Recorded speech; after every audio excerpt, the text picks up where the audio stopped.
Well, are there any bachelor playboys out there? Because if you are, you can take heart, I think, with your role in Chicago Eagle. Because oh, you mean as Frank DeMarco? Yeah. Available man about town. Well, I don't know. We can get into the personal life, too, if you'd like. No, I'm far from a bachelor these days. But your role model, if we could call it that, on the Chicago Eagle and Mary is amazing, because those of us who are single can look at you and wince and weep and laugh all at the same time. It's a layered role. Do you see it that way? Yeah, and it's it has a lot to do with me, I think, personally. You know, there's a lot of input from me into this character. Oh, tell us about this. Well, I mean, it's from my experience of having been a bachelor and having been around the corner a couple of times. Or just around. Or just around, and looking for something more than just the swinging single scene, you know. I mean, he's a man in his mid-40s, and he's looking for commitment on a different level now. And I know Mary is too. She's a divorcee now, and they're looking for something that's a little bit more lasting and meaningful. And it provides so many great opportunities for byplay, for interplay between the two of you guys. We did a show last night that was just super, and I'm still laughing from it.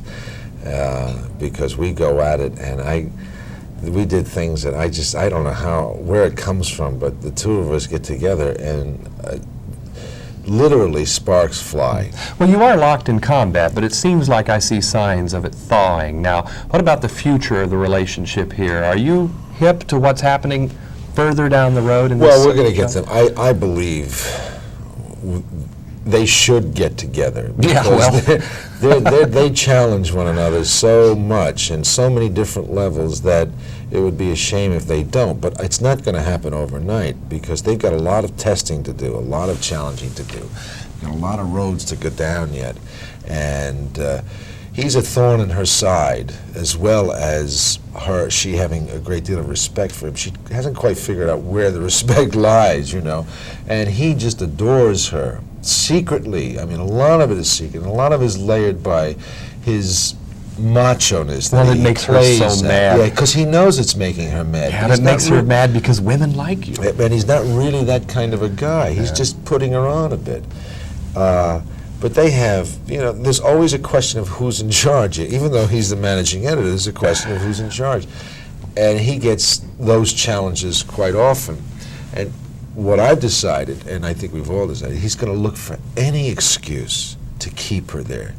But even if it's that little, as long as he can hang his hat on it to keep her there, he will do that. Like a good managing editor would. Yes, because she's extremely talented as a writer, but there's also a lot of personal reasons there, you know. Well, now, James, it seems as if on film and television you do have a way with the women, because we've hardly gotten into sins, to change the topic, before you meet Joan Collins, and then lo and behold, you're in each other's arms within instance. Well, not bad. Yeah, not bad at all, yeah. Fortunately, it took. We didn't get to that particular scenes or those particular hot scenes until about a month after we, got to know each other. Anyway. Sure. But it was that was a great deal. Well, we don't know right away what it is that has brought you together in the past. Anything you'd like to fill us in on in advance? Well, initially they get together because there's very strong attraction, physical attraction, and it's very interesting because the scene that brings them together, I had suggested that it be played lightly, and it's probably the only light scene, twinkle kind of scene in the whole picture, because it's loaded with a lot of sins, and a lot of intrigue and mystery and things like that. And that scene that brings Joan and myself together in this picture is the scene that helped me get Mary, because I wasn't a front runner for doing Mary. I was the last one to go in. I was the dark horse, so to speak, because they had shut down, they had postponed production on this because they couldn't find the Frank DeMarco character. And it's very important that whatever's going on between the two people is working. It's not so much that it's important, of course, to be a good actor, but it's the chemistry between the two people. So they were ready to shut down again and postpone until next season with Mary.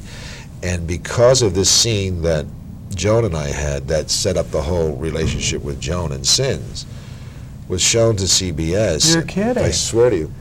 And CBS thought, wow, look at this, it's funny, this scene is funny, this is really kind of nice, and Farentino can do that.